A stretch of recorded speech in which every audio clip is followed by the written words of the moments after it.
Hi and welcome to Natural Aesthetics. I hope you're all doing well. This is some training footage from day 3 of my 4-day training split, and also included some conditioning work, which is the day in between training cycles, so it acts as my recovery day. Currently losing a little bit of body fat, but not too aggressively. I don't want to further promote muscle wastage. Already my training isn't as efficient as it was prior to lockdown because I don't have the equipment available to me to tax the muscles as intensely, or from anywhere near the amount of different angles, variations of exercises, etc. So even though I'm still training hard and still training frequent, it's just not quite the same.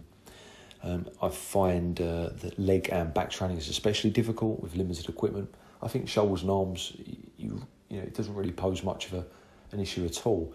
Chest is kind of in the middle. You have to remember that training is specific, and if you've built up a good amount of muscle in the gym with various exercises and equipment and heavy loads, then it's naive to think that you'll be able to build upon that with home training with very limited equipment, less weight, and less angles to tax the muscles from. In some ways, it's nice to train with limited equipment. It's very simple, stress-free, but inevitably at some point it's going to take a toll on your physique. I think more so if you're a serious bodybuilder and you've already amassed a good amount of dense muscle mass over a number of years, like myself.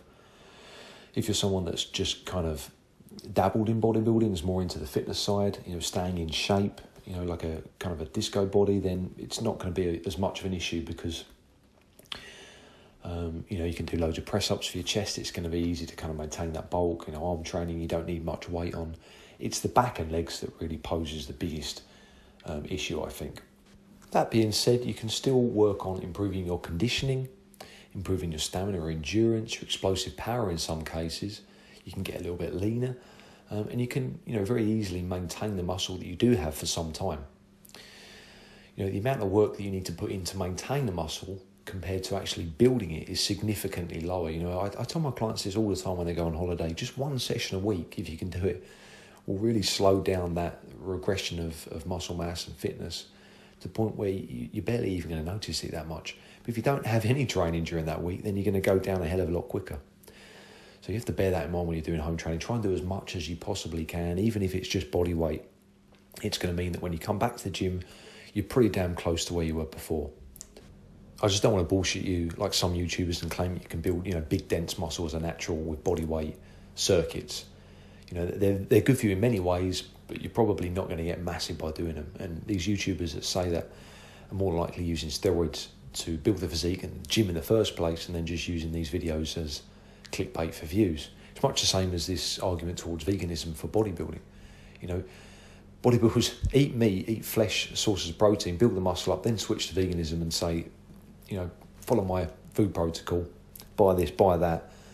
I built this muscle being a vegan. Well, the work had already been done. The muscle metabolism has already been done prior to that. The key point, the take-home point, is that the body responds physiologically to the stimulus that you present it. So I finish up with some conditioning, a nice couple of circuits for you guys to try out. Single or double kettlebells is much harder with double. Here I'm using just a fairly light kettlebell, 16 kilos, and I perform 10 swings on each arm, 8 cleans, 6 military press, 4 squats and 2 snatches. Then I rest for about a minute and I repeat that backwards. Backwards is a hell of a lot harder because you're doing the snatches first, then the squats, 2 of the hardest exercises in the circuit. Give it a go, maybe try 3 rounds each, see how you feel. Thanks for watching, guys. If you enjoyed the video, give it a thumbs up. Subscribe to see more. If you've got any questions about bodybuilding or diet, anything of that nature, then leave a question in the comment section below. I'll get back to you. Email naturalasthetic@outlook.com for more info on online training. Stay strong.